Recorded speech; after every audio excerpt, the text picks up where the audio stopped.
As I was contemplating what the scene should be and what the design should entail, I really just wanted to make sure that the audience who was going to be seeing this would be affected by it and moved by it.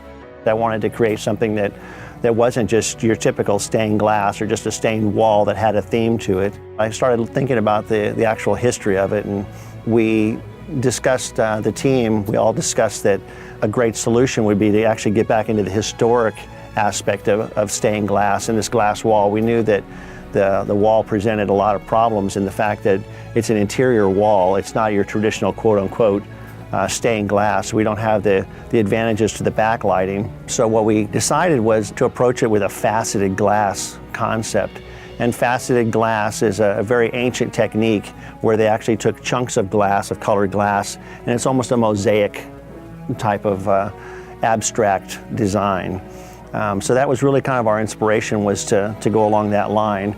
And our feeling was that we would be able to get light projected from one side, which would give the color, but then from the side where we wouldn't have the light projecting it, you'd still have the dimensionality and the interest of the glass itself from that side. So that was kind of one of the huge challenges, was really the wall, the fact that not only was it a curved piece, it has a very unusual shape with the large L and wraps around.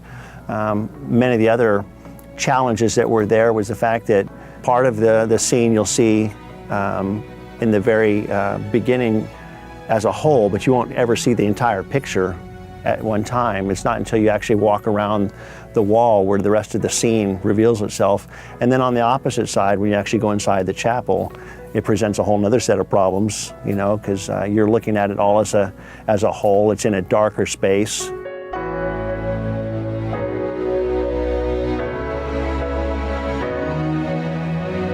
The overall concept is Christ the healer. So when you first see it, the very first thing you see, obviously, and the very focal point is Christ.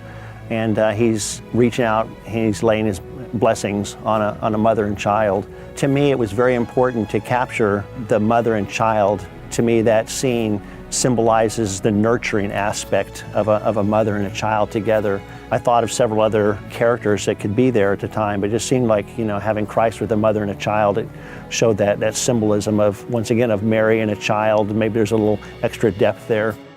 The overall theme of it, we start off in the top corner with the sunbeams, which represents God's love shining down on his creation.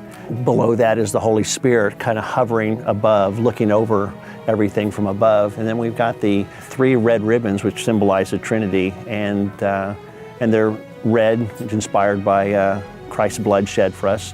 And the red ribbons kind of wind their way through this entire scene.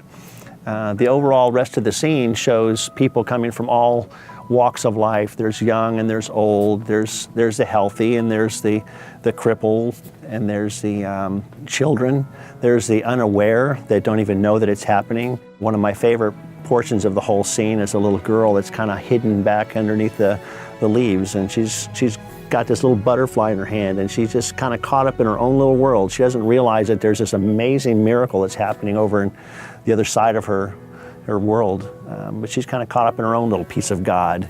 And there's some other scenes in there where I feel there's skeptics in the background. There's some unbelievers. They don't know what's going on, and they're kind of held back and they're sitting in reserve. There's a beautiful golden city far off in the distance, which kind of represents the masses and the distance that people have come from. As a whole, that's basically what it is. It's the scene of people being drawn to Christ and to witness his healing power. But I realize that there's all walks of life going to be seeing this piece of art when they're here, and for a long time. And I wanted them to be moved by it. Some of the people will be here actually for healing. Some people will be here to support the people who are being healed. Some will know the Lord, some won't. But I wanted every one of them to be at least moved at least by it. They're either there with a loved one who's going through some kind of a pain, or they're struggling with something themselves, be it physically or mentally, the challenges of what's lying in front of them, the open heart surgery that might be around the corner, or the rehab coming from it, or watching a loved one pass away. Those emotions are going to be in that space, and I just want to make sure that we are sensitive to that, and that was the overall message, is they felt a sense of comfort in looking at this, that somebody's got their their backside.